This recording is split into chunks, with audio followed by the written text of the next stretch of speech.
Bueno, pues un año más ya está quedando en el pasado. Y este es un resumen con algunos segundos de las mejores entrevistas de este año. Me siento muy agradecida con todas aquellas personas que cuando les pedí un ratito de su tiempo, me dijeron que sí.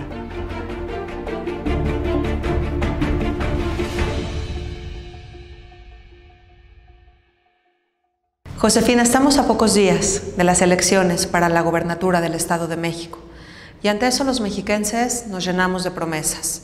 Que si más salarios, que si mayores empleos, que si más seguridad. Sin embargo, ya en gestión, cumplir con las promesas de campaña se vuelve una tarea complicada.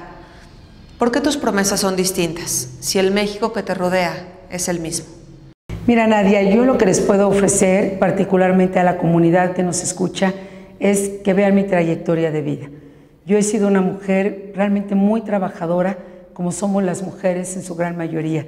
He sido secretaria de Desarrollo Social, fui la primera mujer en la historia del país secretaria de Desarrollo Social y también tuve esta gran responsabilidad y privilegio de ser la primera mujer secretaria de Educación Pública. Pero Josefina no obtuvo mayoría de votos y no ganó. Sin embargo, siempre resulta muy interesante hacer pronósticos sobre futuras elecciones en nuestro país. Y una persona que es muy buena haciendo este tipo de análisis es Jorge Castañeda. Ahora, Jorge, independientemente de tu propuesta, ¿crees que para el 2018 los mexicanos tengamos mejores opciones de candidatos que los que tuvimos en el 2012? No, probablemente sean peores. Digamos, la de López Obrador es la misma, punto. Entre Josefina y Margarita Zavala no sé a quién irle, la verdad, sí me parece, pues, en fin, poco atractivo, digámoslo así. Y Peña Nieto era un candidato que prometía algo, ha sido obviamente una enorme decepción, pero sí había algo ahí que más o menos llamaba la atención. De los que están ahorita por parte del PRI, pues la verdad, ninguno puede entusiasmar a nadie, o sea, no veo que haya. Entonces, pues la verdad lo que estoy viendo es que si nos limitamos a la partidocracia, pues sí van a ser de una mediocridad espeluznante. Mediocridad espeluznante. Esa fue la forma en la que Castañeda describió a los candidatos presidenciales del 2018. Y bueno, luego, en las elecciones de julio, Andrés Manuel López Obrador se convirtió en candidato a la presidencia por el partido Morena. Ante esto, obviamente había que preguntarle su opinión a uno de los mejores analistas políticos de nuestro país, Esdras Chabot. Hola Esdras, muchísimas gracias por recibirme. Gracias a ti, al contrario. Gracias por esta entrevista. Esdras, estamos en tiempos de elecciones y aunque parece que tenemos varios candidatos, pues los ciudadanos se dividen en dos, los que están a favor de López Obrador y los que están en contra. La pregunta es, ¿en qué medida AMLO es un retroceso para este país y en qué medida ya es un miedo infundado? ¿Cuál es el problema con Andrés Manuel? El problema es que lo que ha creado Andrés Manuel no es un partido político, sino un movimiento social. Un movimiento social que amalgama a todo lo que entra dentro del liderazgo que él tiene. O sea, de haber competido en 2006 y en 2012, cometiendo errores de exclusión, sacar gente, decir yo con este no voy con este, y no voy con este, y no voy con este, él consigue, aprende después de 12 años, que el mecanismo tiene que ser el contrario. Y continuando con grandes periodistas, hay un comunicador que yo admiro de manera especial. Se trata de Pedro Ferriz de Con. Y es que Pedro se atrevía a hablar en el radio, a criticar y a denunciar, aún en los tiempos en los que nadie se atrevía a hablar. Pero lo que le pasó a Pedro durante el sexenio de Peña Nieto fue muy curioso. Resulta que Pedro Ferriz hablaba muy mal de Enrique Peña Nieto antes de que éste se convirtiera en presidente. Luego, cuando Peña subió al poder, pues a Ferriz le cacharon una relación extramarital en la que hubieron fotografías y hasta grabaciones telefónicas. Por supuesto que esto le causó a Pedro un gran desastre, tanto en su vida personal como en su vida laboral. Así que sí tenía mucha curiosidad de preguntarle a Pedro Ferriz de Con sobre esta infidelidad. Ahora, alguien que ha recibido tus críticas de una manera firme y reiterativa es Peña Nieto. Sí. Voy a preguntarlo de este modo. ¿Has sufrido algún tipo de consecuencia por haberte metido con él? Sí, por supuesto que sí, lo he sufrido en carne propia y ha sido, digamos, parte de las consecuencias que yo sé que tengo que vivir y no hay más. Yo en algún momento supe, antes incluso de que fueran las elecciones presidenciales, que este hombre llevaría a nuestro país a un momento muy complicado. Y no obstante, supe que llegaría a la presidencia, yo hablé. Por cierto, es uno de los videos que más se han difundido en el internet. Y lo hice con convicción, más que nada para que la gente estuviera advertida de lo que vendría para México. Y ahora aquí lo tenemos. Te pregunto porque para el público las cosas fueron muy evidentes. Había un Pedro Ferriz que criticaba duramente a Peña Nieto durante su campaña electoral, y cuando Peña sube al poder, pues a Pedro le suceden una serie de eventos desafortunados, tanto en su vida personal como en su vida laboral. ¿Todo esto fue coincidencia o los hechos están relacionados? Están relacionados los hechos. Y mira, te lo voy a poner así. Yo amo a mi mujer. Nuestro matrimonio sigue y es estable. Y en un escándalo de esta naturaleza como el que se me fabricó y se me hizo, no hubiera habido una sola pareja que lo hubiera aguantado. Y me siento muy agradecido con la vida de que ella esté conmigo y de que hayamos sorteado este tema juntos. Porque sí, fue parte de una consecuencia de algo perfectamente armado. Bueno, Pedro, independientemente de que caíste en la trampa, yo creo que para los que te vimos desde afuera, el teatro quedó muy claro. Quedó claro. Quedó muy claro, sí, Nadia. Bueno, pues es que hay veces que existen temas muy álgidos y ni modo, hay que preguntar sobre ellos. Por ejemplo, cuando Donald Trump, presidente de Estados Unidos, hacía declaraciones tan ofensivas sobre los mexicanos, pues me pareció buena idea preguntarle a Roberta Jacobson, embajadora de Estados Unidos en México, si esas declaraciones no le complicaban a ella su trabajo como diplomática. Es un placer estar aquí. Quisiera preguntarle primero que nada, pues las recientes polémicas y comentarios que ha hecho el presidente Trump, a lo mejor a usted le han complicado su labor de diplomática. ¿En qué aspecto puede ser que estos comentarios le han complicado a usted? Yo creo que eso es un poco parte de quizás de las noticias, de los títulos, y a veces son cosas un poquito difíciles, pero yo creo que la cooperación es mejor que nunca. Claro, contestó muy políticamente, como obviamente debía ser. Otro tema que también se puso muy álgido, pues fue el tema del cambio de la embajada de Estados Unidos a Jerusalén. Hubieron días en los que todos hablaban de eso. Y ante eso, claro que me pregunté, ¿podremos ver algún día la embajada de México en Jerusalén? Bueno, pues le hice esa pregunta a Jonathan Peled, embajador de Israel en México. Y una pregunta un poco utópica, ¿cree usted que algún día podríamos ver la embajada de México en Jerusalén? Creo que sí, quizás no va a ser en la primera ola y quizás no en la segunda, pero creo que poco a poco los países en el mundo van a hacer esta rectificación histórica. Es también una cuestión de sentido común. Si la capital de Israel es Jerusalén, siempre ha sido, los órganos del gobierno de Israel están ubicados en Jerusalén, los jefes de Estado que nos visitan van a Jerusalén, creo que tarde o temprano las embajadas poco a poco van a transferirse a Jerusalén y entre ellos también la de México. Ojalá. Y es que bueno, hablar del Estado de Israel siempre es un tema complicado, sobre todo cuando eres embajador, porque se tiene que tener mucho cuidado con lo que se dice. Cuando tuve la oportunidad de entrevistar al embajador de Rusia en México, Edward Malayan, le pregunté sobre las relaciones entre Israel y Rusia, porque estas han sido muy bipolares. En un inicio, en la votación de 1947, la Unión Soviética votó a favor de que se creara el Estado judío. Pero luego, ese mismo país se unió a los países árabes y los financió en todas las guerras que emprendieron en contra del Estado de Israel. Hoy en día, como el embajador lo explica, Putin y Netanyahu hablan cada semana. Ambassador, good morning. Thank you for your time. Gracias. Para mí es un honor encontrar ustedes. Shalom. Shalom. Shalom.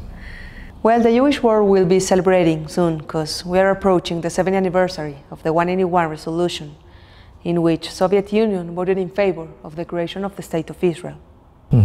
From your point of view, what do you think happened afterwards? Why have Russia and Israel been on opposite sides throughout history?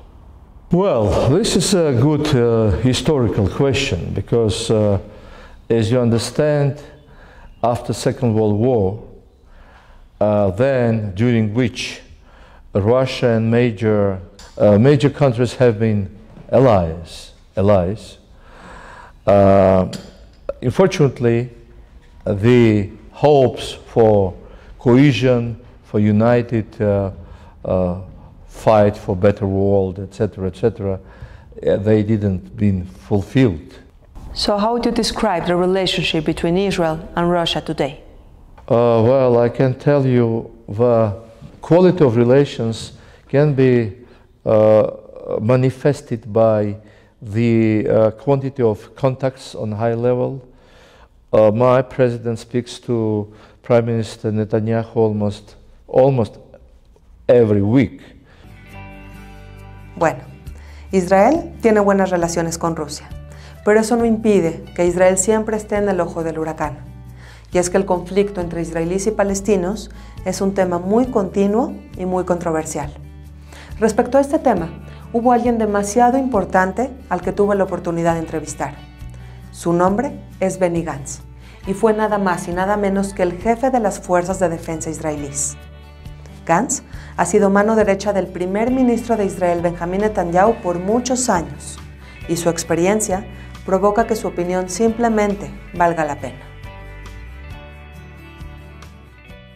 Benny, your job in the Israeli Defense Forces has allowed you to live up close the Palestinian-Israeli conflict. So I want to ask you, do you believe that one day there will be peace between Israelis and Palestinians? I hope so. I know it's a very complicated situation. Israel cannot and should not compromise on any of its security demands, but we should not give up the hope of peace and the struggle of getting there. I think it's in the hands of the leaders of both sides, of the Israeli sides, but on the Palestinian sides as well. They need to give up their own dreams. They need to understand that we are not going anywhere. We need to understand that they are not going anywhere. We will maintain the security of Israel and the region in our hands, no matter under what kind of political circumstances. And if they want to move forward, they need to stop the jihadist approach and to be more realistic. So then I think we may be able to move forward. Seguramente pueden pensar que la opinión de quien fue jefe de las fuerzas de defensa israelí pues es muy obvia, por el simple hecho de que Benny Gantz es judío y es israelí. Sin embargo, hubo una ocasión en la que pude entrevistar a un activista palestino. Un palestino que lucha por el derecho de los palestinos para que estos no sean violados, pero no por el gobierno de Israel, sino por la mismísima autoridad palestina. Bassem Eid es un hombre que afirma que su vida mejoró con la presencia de los israelíes, pero decir esto obviamente lo ha llevado a prisión. Bassem, hi, good morning. First of all, I want to thank you for making this interview possible. It's a pleasure, thank you. Bassem, you spent 33 years of your life in a refugee camp. You grew up there, in an environment where it is learned to hate Israel every day. Why is this not your case? What is it that different from so many Palestinians? You don't hate Israel.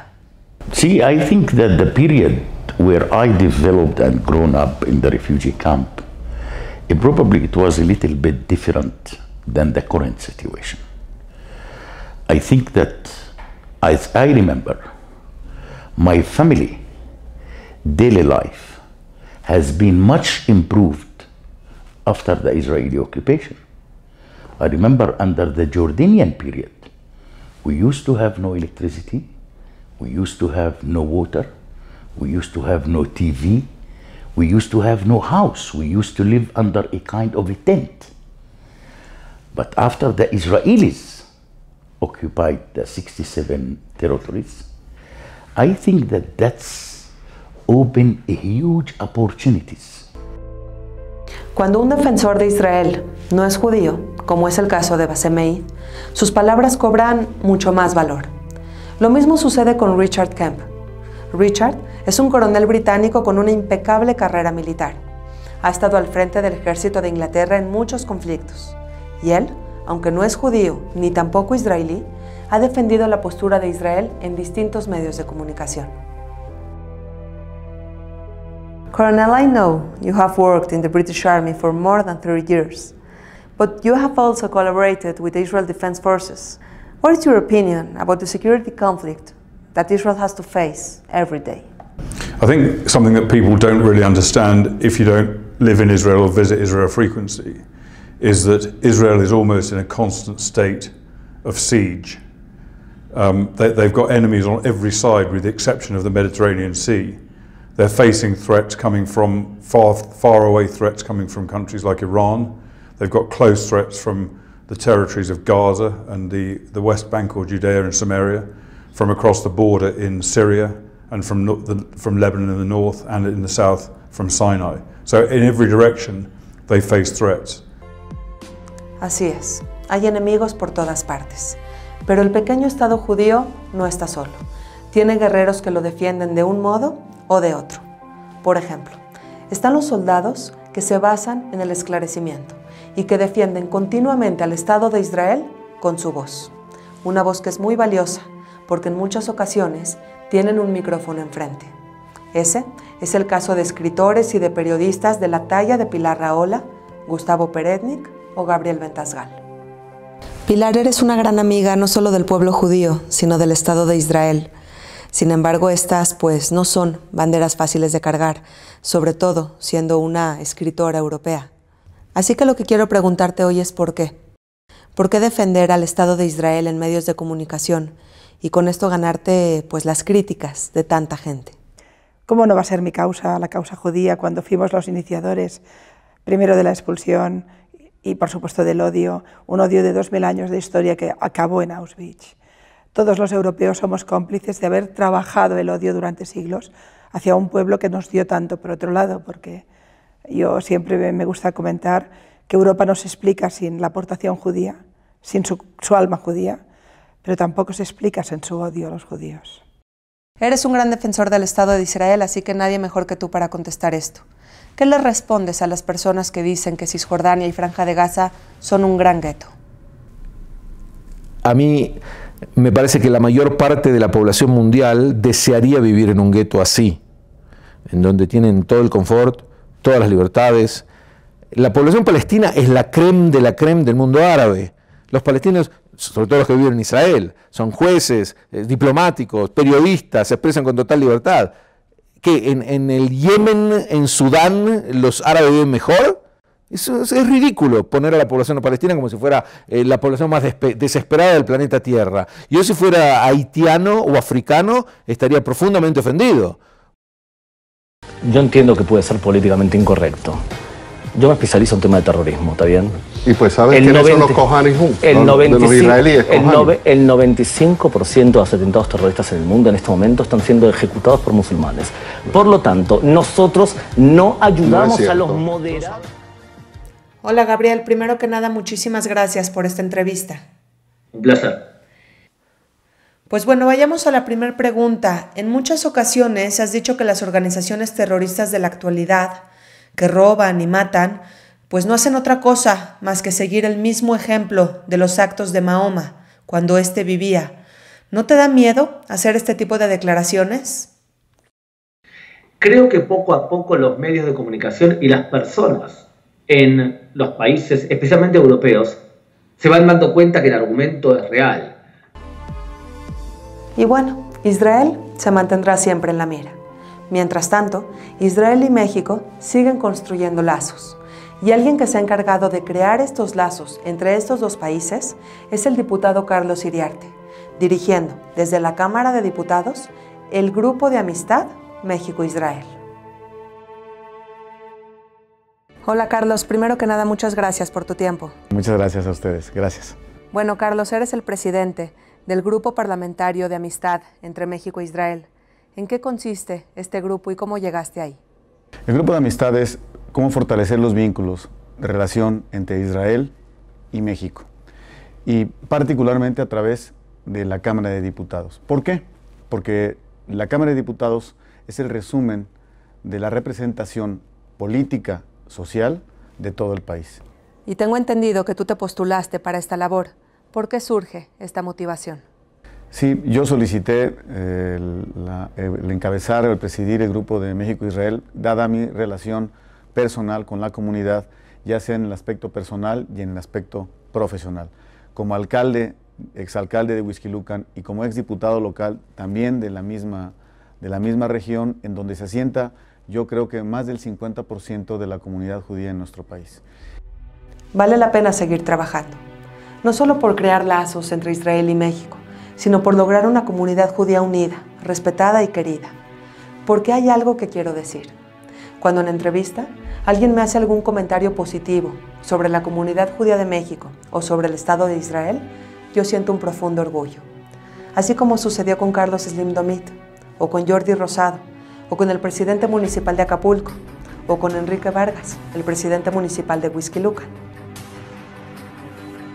Carlos, tengo entendido que tu empresa tiene varias relaciones con empresas israelíes. ¿Me podrías platicar un poquito de estos lazos? Sí, bueno, mira, yo creo que dependiendo de los sectores, pero en el caso de tecnología, por ejemplo, Israel es sin duda uno de los países líderes y el líder en muchos campos en particular. Ese evento, bueno, mi papá tenía una relación muy cercana con él. Siempre hemos tenido una muy buena relación con la comunidad judía. Muchos de mis mejores amigos son de la comunidad judía y fue la posibilidad de poder dentro del museo generar un evento en donde pudiera haber un intercambio entre los empresarios que venían de Israel, empresarios mexicanos, y poder tener un acercamiento mucho más específico en la parte empresarial, ¿no? ¿Y tienes varios amigos de la comunidad judía? Sí, muchos y muy buenos. Mis mejores amigos. Para cerrar la entrevista, Jordi, hace un tiempo tú comentaste en Facebook sobre el cariño y la admiración que sentías por la comunidad judía. ¿Me podrías platicar a qué se debe este cariño por la comunidad? Tengo muchos amigos de la comunidad, muchísimos, muchos, y siempre, yo soy una persona muy amiguera. Pero especialmente en la gente de la comunidad judía he encontrado dos cosas que siempre he admirado mucho, tres cosas que siempre he admirado mucho. La primera es que es una comunidad muy unida, que es una comunidad que verdaderamente se ayuda entre sí. Me imagino que habrá sus excepciones, como también las he escuchado dentro de la misma comunidad, pero yo siempre he admirado esa unión, esa ayuda, ese trabajo mutuo, ese equipo. ¿No? Como que es tan difícil hoy en día encontrar equipos sinceros que la comunidad judía me parece uno de ellos, de los pocos que conozco, una comunidad, un equipo sincero. La comunidad judía ha tenido presencia en Acapulco. Hemos crecido nadando en sus hermosas playas. ¿Qué significa entonces para Acapulco la comunidad judía? No, significa parte de Acapulco. Parte de la esencia de los acapulqueños. Ustedes han sido los arquitectos de muchos lugares paradisíacos en Acapulco, hoteles, restaurantes, discotecas. Enrique, la comunidad judía está presente en Huixquilucan. Muy importante. ¿Algún mensaje para la comunidad? Bueno, primero que es una comunidad a la cual quiero mucho. Tengo muchísimos amigos, incluso muchos de ellos me dicen Bargovich, me dicen eres más religioso que nosotros, lo cual siempre para mí ha sido muy importante.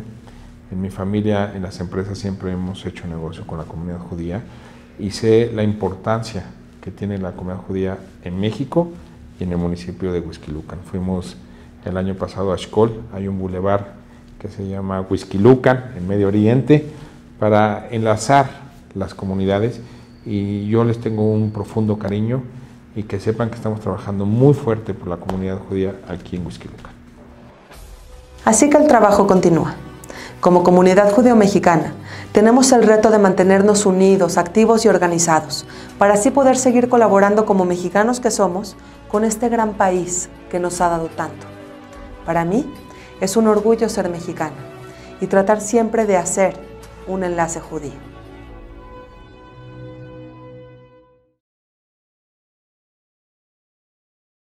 Bueno, yo estudié la carrera de periodismo y tengo una maestría en historia judía, pero ha sido Enlace Judío la plataforma que me ha permitido entrevistar a personas muy interesantes. Hay ocasiones en las que esas personas vienen a México por muy pocos días, entonces hay que capturarlas rápido para poder hacerles aunque sea algunas preguntas con la cámara. Este es un resumen de todas aquellas entrevistas que de alguna forma me han marcado como persona.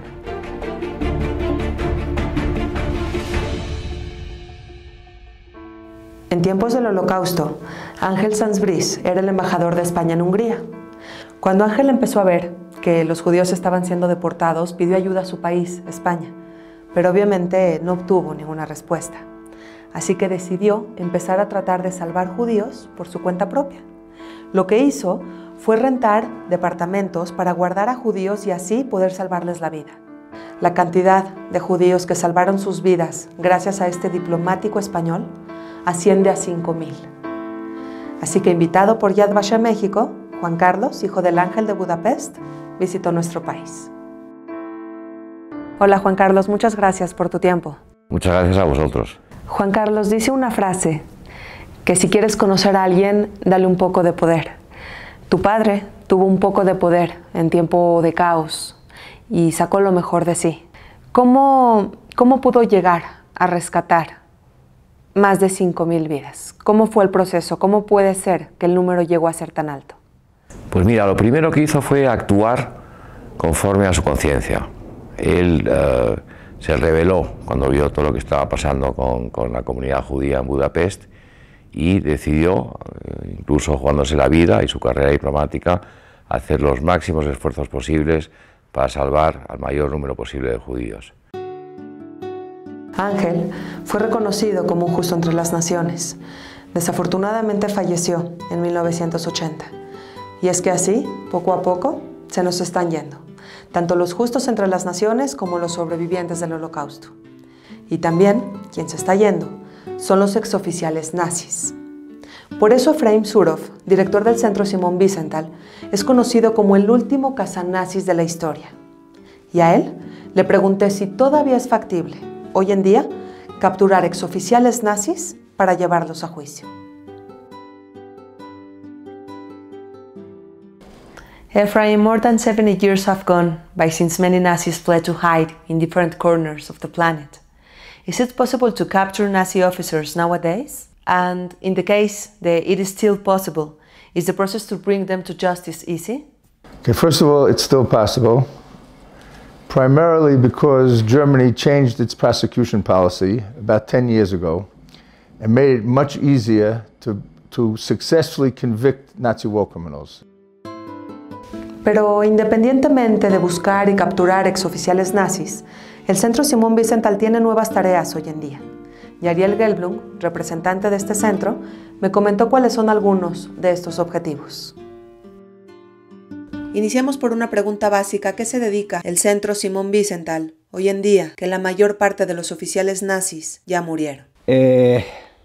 Wiesenthal mismo sostenía en su momento de que la naturaleza se iba a terminar ocupando de los nazis, pero que nuestra tarea tenía que continuar. Que nuestra tarea no es solamente recordar y vivir del recuerdo, que por supuesto es importante, sino reconvirtiéndonos en una institución activa en el mundo moderno. Es decir, tomar las lecciones de lo que pasó en la Shoah para poder evitarlo. Como lo comentaba antes, hay ocasiones en que personas con una impresionante trayectoria visitan México y entrevistarlos se convierte en toda una oportunidad. Ese es el caso de Alberto Peláez, quien por 30 años fue el corresponsal de guerra número 1 de Televisa, cubriendo una gran cantidad de guerras en las que, claro, arriesgaba la vida. Hola Alberto, qué gusto estar aquí contigo, gracias por tu tiempo. No, gracias a ti, Nadia. Pues bueno, 19 guerras en tu trayectoria te posicionan como un gran corresponsal de guerra. Son muchas ocasiones en las que has puesto tu vida en riesgo. ¿Hay alguna experiencia que te haya asustado de manera especial? Me han asustado todas. Más que me han asustado, yo diría, yo utilizaría el participio, me han provocado pavor. Porque claro, cuando uno ve que su vida está en riesgo, y un riesgo real, y un riesgo inminente, y un riesgo que le estás viendo a los ojos, pues va más allá del susto, ¿no? Alberto no solo fue compañero de trabajo de Jacobo Zabludovsky por muchísimos años, sino también su gran amigo. Así que, obvio, había que preguntar de Alberto por su amigo Jacobo, sobre todo en aquellas fechas en las que Zabludovsky llevaba poco tiempo de haber fallecido. Y bueno, hablando de este tema, hace poco más de un año tuvimos aquí la muerte de Jacobo Zabludovsky, y yo sé que a ti esta muerte te dolió de manera especial. Sin embargo, cuando se dio la noticia de su muerte, pues se pudieron ver comentarios en las redes sociales que decían que Jacobo fue un vocero más del PRI y que contribuyó a crear un México corrupto y manipulado. ¿Qué contestarías ante estos comentarios? Yo no me voy a detener en una sola frase con respecto a aquellas personas que hablan así de Jacobo. Jacobo fue un personaje extraordinario en el periodismo mexicano, extraordinario como ser humano, extraordinario como periodista, y ojalá hubiera muchos Jacobos en México, en España y en otros muchos países, porque seguramente la humanidad sería mucho mejor. Y de un extraordinario periodista nos vamos a la historia de un extraordinario sacerdote. Resulta que la historia del padre Juan Solana es impresionante. Juan compró unos terrenos en el norte de Galilea, en Israel, para construir una iglesia. Al empezar las excavaciones, comenzó a encontrarse no con un objeto, no, con toda una ciudad. Las excavaciones continuaron y los historiadores y arqueólogos coincidieron en que se trataba de la ciudad de Magdala. Ahí, entre muchas otras cosas, estaban las ruinas de una sinagoga del siglo I. Estos son solo segundos de la entrevista con el sacerdote que hizo este descubrimiento arqueológico, el padre Juan Solana. Padre, lidera usted uno de los proyectos arqueológicos más importantes de estos tiempos, ubicado en Magdala. ¿Cómo fue que se llevó a cabo este descubrimiento? Yo pensé que era una cosa de rutina, hay que hacerla, que cueste lo menos posible, que sea lo más rápido, pero ahí fue donde la sorpresa nos llegó abundante. Descubrimos toda la ciudad de Magdala del siglo I y increíblemente la descubrimos a 30, 40 centímetros de profundidad. Al inicio hicimos esto con la Autoridad de Antigüedades de Israel, que son los que excavan más o menos en todas partes, y ya en un segundo momento intervino la Universidad de Anáhuac de México y la UNAM para hacer un equipo científico, arqueológico, y poder continuar todas esas excavaciones de un modo mucho más extenso y bueno, se veía mucho más largo como ha sido y seguramente continuará todavía en el tiempo. Increíble historia. Imagínense ustedes comprar un terreno para construir algo en Israel y encontrarse con toda una ciudad a solo 30 o 50 centímetros de la superficie. El Estado de Israel está lleno de eso, de una arqueología que prueba la milenaria presencia judía en esa tierra. Sin embargo, hay entidades, como fue el caso de la UNESCO, que se atrevió a decir, por ejemplo, que no hay vínculo histórico entre el monte del templo y el pueblo judío. Esta declaración causó mucho enojo y controversia, y yo quise preguntarle sobre este tema a un experto, una persona que tiene todo el conocimiento sobre historia judía y es una eminencia en Israel, el doctor Adolfo Reutemann, quien además es curador de los rollos del Mar Muerto. Hola, doctor Reutemann, muchas gracias por tu tiempo. Es un gusto. Bueno, primero que nada me gustaría iniciar leyéndote una afirmación y que tú como arqueólogo respondas a ella con todos los argumentos que tu rama ofrece. La afirmación es esta, dice: el muro de los lamentos de los judíos no es otra cosa más que una simple muralla perteneciente a otra época que en lo absoluto prueba la existencia de un templo judío en ese lugar. ¿Qué dices a esto? El hecho de que no tengamos hoy testimonio físico del templo en la zona precisamente donde están hoy las mezquitas, no implica necesariamente que no haya existido un templo. Tenemos fuentes literarias del calibre de Flavio Josefo, en donde, como en otros muchos casos sucede, la información de Josefo muchas veces se adecua a la realidad y se ha visto confirmado en muchos casos. Los lazos que unen al pueblo judío con el monte del templo y con la entera ciudad de Jerusalén son indiscutibles, así como indiscutible es la unión de la comunidad judía a nivel global. Prueba de ello es que el concepto de Shabbat Project haya triunfado en tantas partes del mundo. ¿Qué es el Shabbat Project? Es ese proyecto que tiene como objetivo el que un solo viernes y sábado al año todos los judíos del mundo respeten Shabbat. La iniciativa fue del rabino Goldstein. Él es de Sudáfrica, donde se inició el Shabbat Project. Y hoy este proyecto es un fenómeno a nivel mundial. Rabbi, it's very surprising to me to stand in front of the creator of the Shabbat Project, a project that has become a worldwide phenomenon. But how was this idea born? Well, you know, I think the Shabbat Project is all about Jewish unity, and it began, you know, in 2013 in South Africa, just with an idea just to do it for the South African Jewish community, to the point where, you know, now it's reached 1,152 cities in 95 countries all around the world, and that wasn't the original plan, but it's gone with a tremendous natural energy because people love these two ideas, Jewish unity and the compelling idea of what Shabbat means for today's times. Y del rabino de Sudáfrica, iniciador del Shabbat Project, nos vamos a la comunidad judía de Cuba. Una comunidad que, a pesar de no tener las mejores facilidades para llevar a cabo la religión, hacen todo lo posible para continuar con el judaísmo en sus vidas. Estos son algunos segundos de la entrevista con David Brinstein, el vicepresidente de la comunidad judía de Cuba. David, ¿cuáles son las tradiciones judías con las que la comunidad judía de aquí de Cuba cumple frecuentemente? Bueno, lo más importante y lo que más hacen es el Shabbat. O sea, todos los viernes hacemos Shabbat. El sábado por la mañana hacemos también 2 servicios complementarios, lectura de la Torá, y finalizamos con una Abdalá comunitaria. David, ¿cuántas sinagogas hay en Cuba? En Cuba tenemos 6 sinagogas. Tenemos 3 sinagogas en La Habana, una sefaradita, este templo que es la sede de la comunidad hebrea de Cuba. Tenemos una sinagoga ortodoxa. No es que la gente que va sean religiosos, pero ellos sobre todas las cosas por mantener una corriente religiosa dentro de la tradición hebrea. Este es el patronato es el centro comunitario, es como la sede de la comunidad hebrea de Cuba. Y evidentemente, o sea, es la sinagoga que más feligreses congrega cada semana. Es donde se hacen las principales festividades, las conmemoraciones a nivel comunitario, a nivel nacional.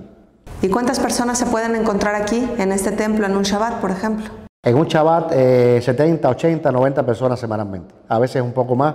Cuando estamos en época, por ejemplo, de turismo, vienen muchos grupos de Estados Unidos. Fácilmente llevamos un Shabbat con 200 personas. Muy interesante la comunidad judía de Cuba, al igual que aquí. Y es que creo que la comunidad judía de México está llena de personas extraordinarias. Gente que, de un modo u otro, pone el nombre de la comunidad judía en alto. Como Benjamín Laniado y cada uno de los integrantes de Cadena. Esa gente simplemente está hecha de otra madera. Benjamín, lideras una gran organización de ayuda humanitaria. Esto te obliga a ver mucho sufrimiento y mucho dolor. Ver estas escenas tan tristes y tan injustas, ¿te ha hecho en alguna ocasión cuestionar tu fe en Dios? No, realmente a mí me refuerza la fe. Porque para mí la fe es un call to action, para mí la fe es un llamado a la acción. Dios no puede resolver los problemas del hombre, los problemas del hombre los tenemos que resolver nosotros. Le quiero preguntar más bien, ¿qué quieres que haga al respecto? ¿No? O sea, ya el mundo ya estamos acá, ya aparecí en este mundo, ¿qué quieres que haga? en mi aparición? ¿Qué quieres que haga en mis años que voy a vivir? Entonces creo que si todos nos preguntáramos eso, entonces nos convertimos todos en seres humanitarios, ¿no? Y es que hay gente de la comunidad que no importa qué tan alto llegue, siempre se van a sentir orgullosos de su origen y de su judaísmo. Como Leo Zuckerman. Quédese aquí en Foro TV que continúa la hora de opinar. Pues la primera pregunta quisiera hacerla sobre temática judía. Sí. En alguna ocasión tú mencionaste que te sientes orgulloso de tu religión. Sí, claro. Hoy quiero preguntarte por qué. ¿Cuáles son esos elementos o esos valores por los cuales te sientes orgulloso de ser judío? Bueno, son muchos, desde luego, los valores que inculca el judaísmo, pero yo te diría que para mí hay algo que es muy importante y que en lo personal a mí me ha funcionado, y es el valor de la educación.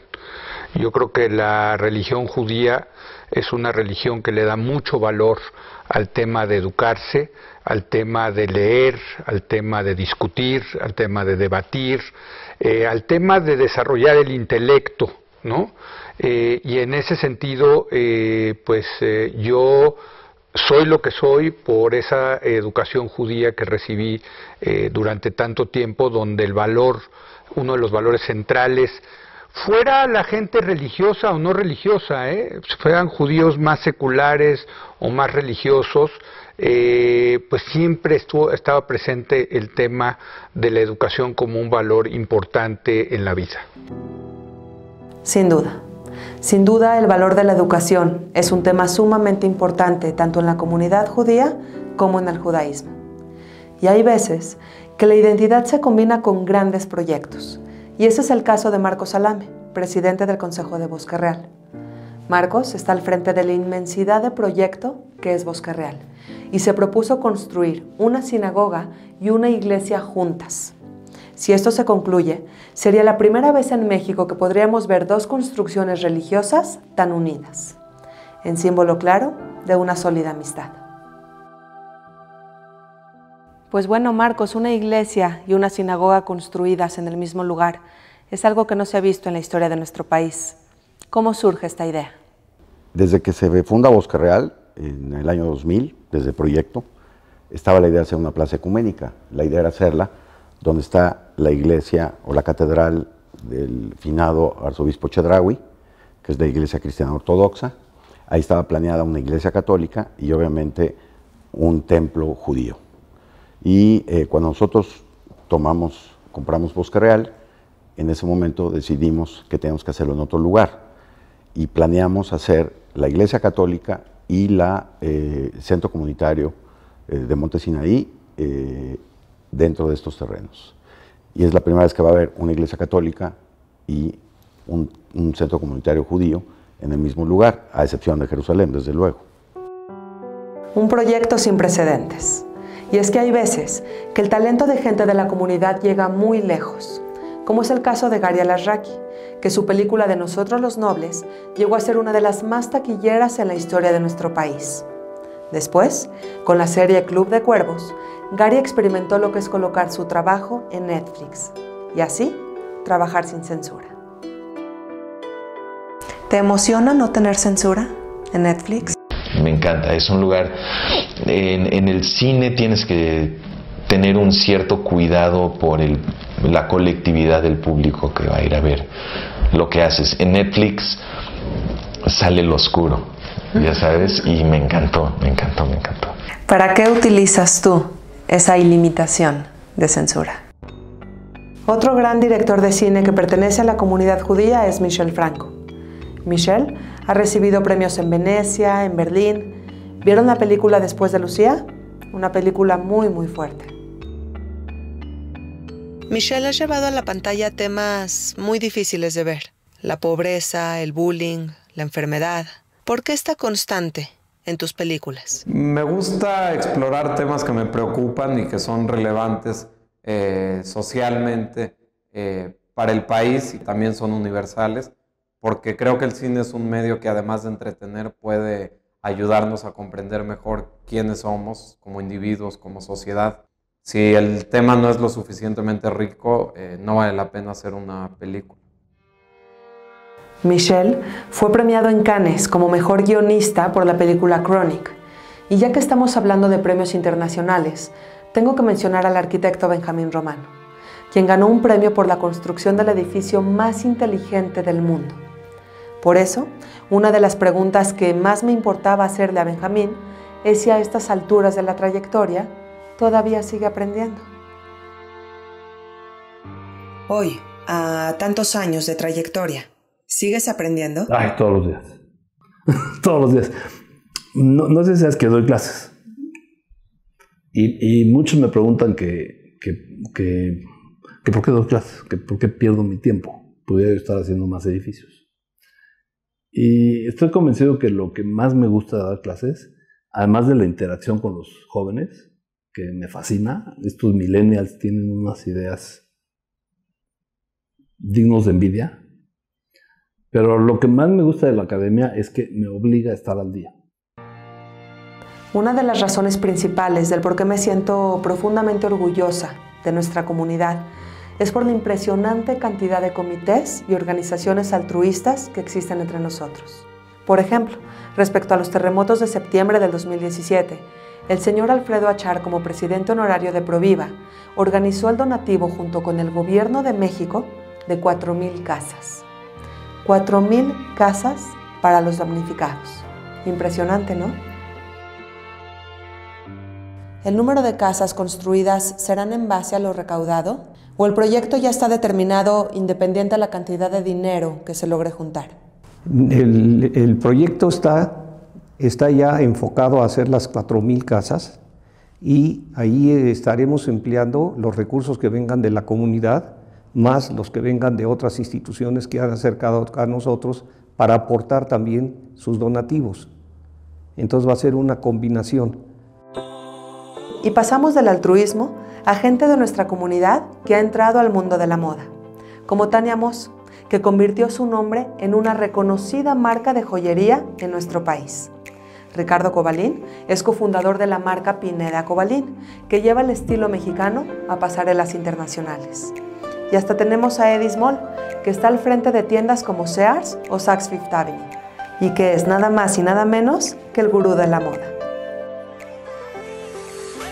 A mi punto de vista, yo creo que la clave de mi éxito ha sido la tenacidad, el no dejar que nada me tumbe, sino seguir adelante, tener muy claro en la mente qué es lo que quiero para mi vida, qué es lo que quiero seguir. Desde que yo iba en la carrera decidí que Tania Moss iba a ser una marca. Bueno, y si se tratara de presumir, pues ¿a quién presumirías que ha utilizado tus prendas y accesorios? Pues mira, llegamos a vestir a mucha gente, artistas, no sé, como diferentes personalidades de diferentes medios, pero creo que la persona que nos dimos cuenta cuando lo usó, que realmente era un ídolo para la mujer mexicana, fue cuando Leticia, la reina Leticia, lo utilizó. Bueno, Eddie, eres el gurú de la moda. ¿Te gusta este nombre? ¿Quién te puso así? Yo no soy, pues no es el nombre, yo creo que finalmente es el mote comercial, ¿no? Yo creo que le llamaría así porque pues mi nombre sigue siendo, para ser exactos, Edgar Smolensky, y Eddie Small es un nombre artístico, y el gurú de la moda pues fue algo que de repente, pues yo creo que por estar de alguna manera dictando tendencias y siempre pues dando consejos y tal, pues a lo mejor se fue quedando hasta que se quedó, pero pues no, yo no me considero el gurú de la moda. Todos los días me levanto con Edgar y me duermo con Edgar, no me duermo ni con Eddie. También tenemos artistas maravillosos. Esta mano, por ejemplo, le ha dado la vuelta al mundo. Y claro, es Pedro Friedberg, un artista que me dio una entrevista muy, pero muy particular. Pedro, te consideras una persona tímida.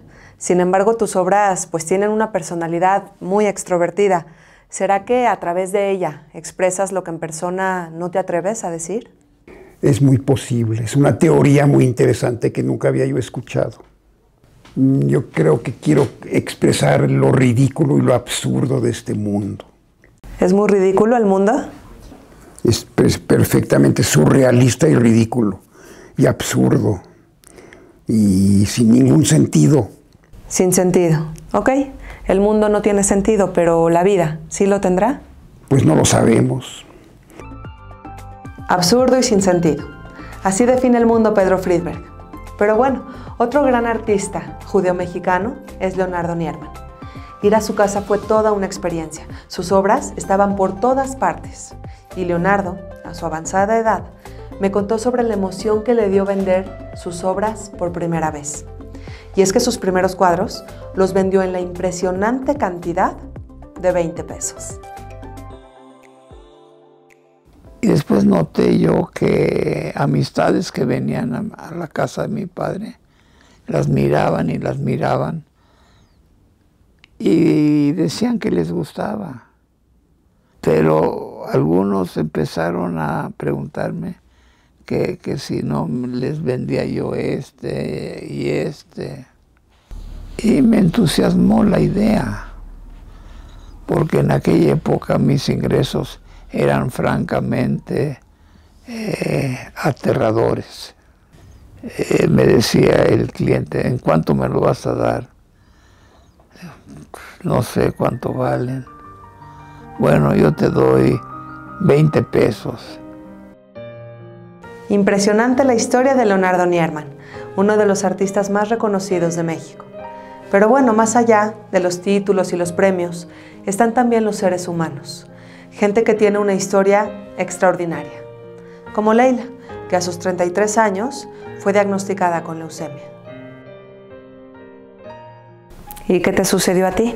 Pues a los 32 años me dio leucemia. Entonces es una lucha distinta, pero para mí especial. ¿Y cómo te diste cuenta que tenías esta enfermedad? Pues, ¿cuál fue la sorpresa? Pues que después de la biopsia del aspirado, tengo leucemia. Dije, no, mamita, es que no puedo hablar. Me duele aquí en el pecho y siento que no estoy pudiendo respirar. Voz disparada fue por la enfermera y en efecto, estaba teniendo un paro respiratorio. Así hay gente, tan simple como ejemplar. Y es que Leila sacó todo el coraje y la fuerza para afrontar la leucemia y logró salir adelante. Porque a veces, pues nos atrapa la enfermedad. Como a Reina Cavie, que cayó en las garras de la ludopatía y sin embargo, reunió la valentía necesaria para salir de ese remolino impresionante que es la adicción al juego. Reina, tú no solo eres una consejera en adicciones, sino también una ludópata en recuperación. ¿Nos podrías platicar un poco sobre tu propia experiencia? Claro, definitivamente, o sea, lo que hemos ido platicando, o sea, el haberlo pasado en carne propia, desde haber sido una jugadora social que de pronto iba con unas amigas un ratito, porque obviamente yo empecé a acudir al casino cuando yo me separé, y pues yo lo veía bien, decía, pues aquí no tengo que estar con nadie, no es como ir a cenar sola o a un bar sola, ¿no? Yo pues iba al casino como distracción. De cierta manera, pues sí, con toda la ansiedad de lo que fue mi separación y mi divorcio. En el Inter se enfermó mi mamá. Pasaron muchas situaciones en ese tiempo que fueron el pretexto perfecto para irme a meter al casino. Para mí, el estar ahí fue una anestesia. Me ayudó de cierta manera para no pensar, para no sentir, para evadir todas mis responsabilidades. Y sin embargo, hoy Reina es una experta en el tema y se dedica a ayudar a personas que padecen esta misma enfermedad. Para todas las personas que saben que ir al casino, más que una diversión, ya es un vicio, hay muchas formas de buscar ayuda profesional. Y es que ni modo, hay veces que es necesario pedir ayuda, como cuando perdemos a un ser querido, y la tristeza nos invade tanto que ya nos cuesta mucho trabajo continuar con nuestra vida. Para eso, hay personas como Miriam Israel, una tanatóloga que de una manera muy profesional ayuda a la gente a superar sus pérdidas. Pero la muerte, Miriam, la muerte es la más definitiva de todas las pérdidas. ¿Cómo podemos quitarnos ese miedo a la muerte? Una de las formas que tenemos para perderle miedo a la muerte, número uno es hablando de ella. Nosotros estamos acostumbrados a hablar de la vida, pero no de la muerte. Con los niños es un tema tabú, con los papás es un tema tabú. no tenemos esta tranquilidad de hablar de la muerte. No vaya a ser que la llamemos. Por eso la gente no hace testamento.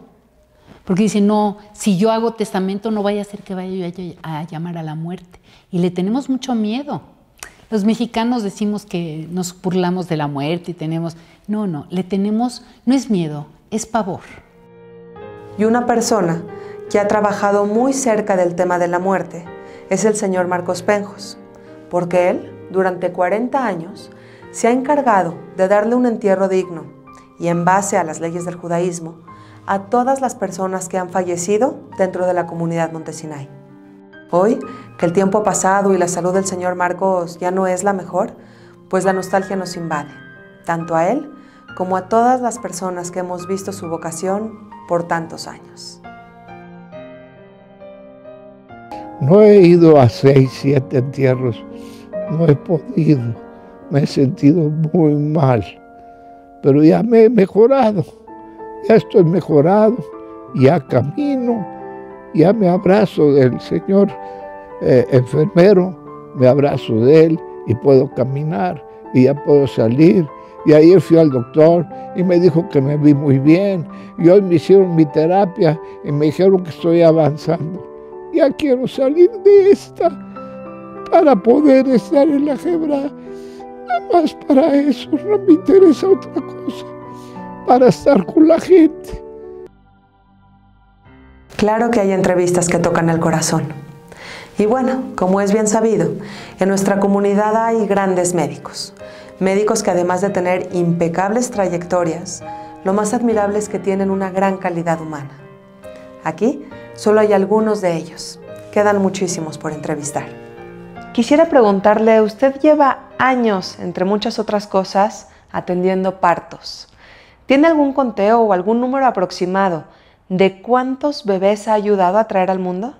Al principio yo había un conteo y entonces en un momento así de cúspide de mi vida profesional pude haber tenido 200 nacimientos al año, que es casi uno cada día y medio, ¿no?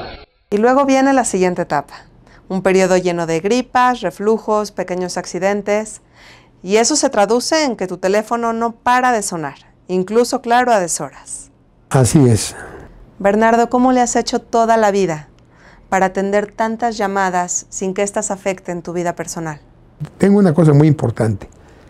Mi familia, mi esposa me han ayudado en ese tipo de lapsos. Si me hablan en la noche, suena el teléfono y mi esposa contesta o me manda llamar si no estoy, ella me llama, me localiza. Usted es un médico, pues, internista, gastroenterólogo, cirujano, hepatólogo. Son muchas especialidades. Pero ¿cómo se definiría usted mismo si tuviera que hacerlo? Bueno, mira, yo me definiría como un médico clínico, investigador y con interés académico. Casi toda mi actividad profesional la he realizado en 2 ámbitos, uno en el ámbito público y otro en el ámbito privado. Y después de años de investigación, le dice a México que la cirrosis hepática sí puede ser reversible.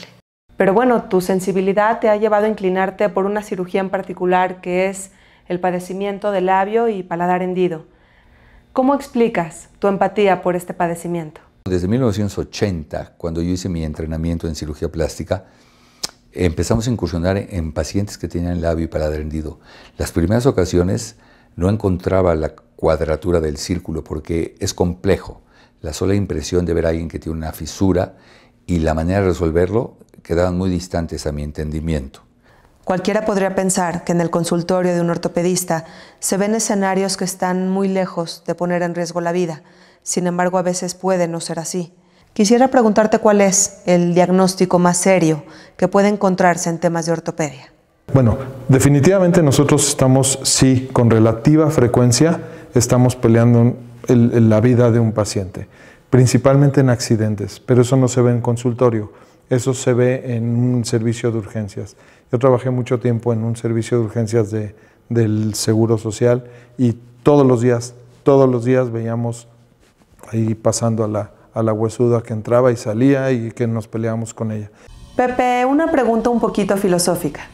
Si pudieras ser testigo, presenciar en vida, una sola cura para una sola enfermedad, ¿qué cura elegirías?